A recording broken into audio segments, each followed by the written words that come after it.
So one thing I really wanted to ask you is, going back to Aberdeen and your early days with Kurt, there's not much information out there about the Fecal Matter session.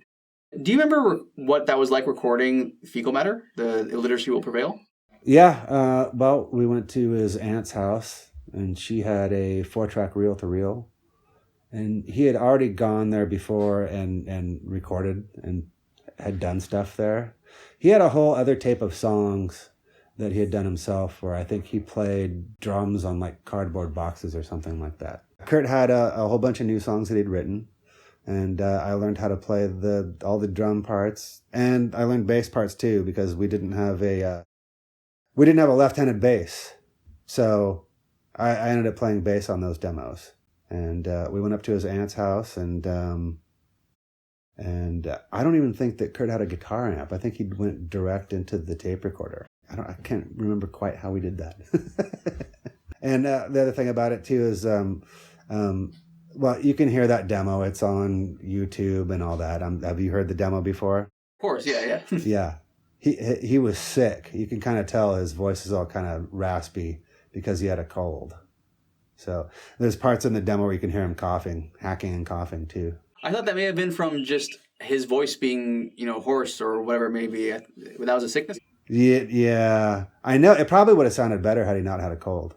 Fecal Matter is listed as its own band, not just the Fecal Matter Illiteracy Will Prevail demo. So were you guys an actual band, just you and Kurt? Sort of, I guess. I mean, there might have been a couple of performances, like maybe at a party or something like that. I remember a friend of mine was kind of in charge of a bar that kind of had music for one or two kind of gigs. No real official shows. I was going to play drums, but then was just, the Melvins just kind of were too busy. So, Kurt was always trying to put together something. And there was a couple of other guys around. There was a guy that lived there was a neighbor. I think he might have played drums for a second in the band, and then there was a version as well that had Buzz playing bass and Mike Dillard, the first Melvins drummer, playing. I can't remember if that was before. It might have been after that demo.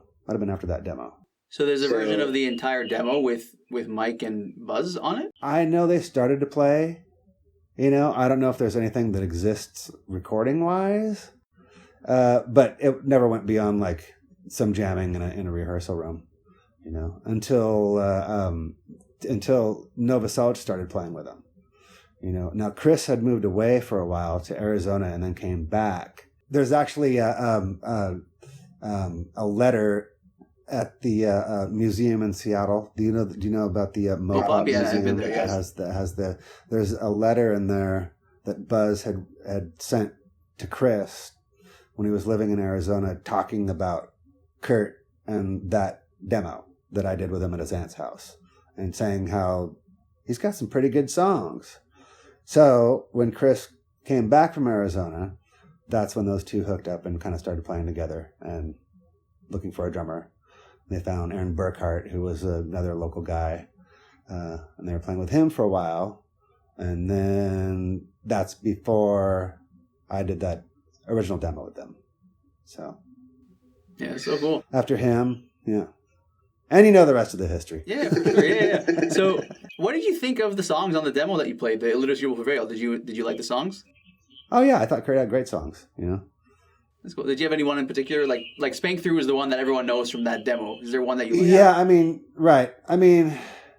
Nirvana is mostly Kurt, those songs, as you know, some of those songs ended up being Nirvana songs. Some of them, I think, kind of had more of a Butthole Surfers influence to them, like, the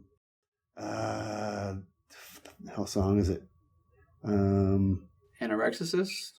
Might have been. There's one, and why I say Butthole Surfers is because he accidentally recorded over a section of the song, and he's like, fuck! Forgot to like flip the channels back to safety, and so accidentally recorded over this section of the song, and so he's like, ah!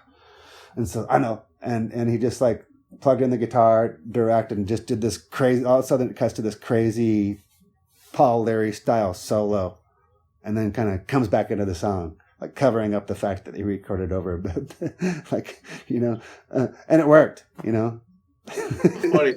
And this was all at Aunt Mary's house? Yep.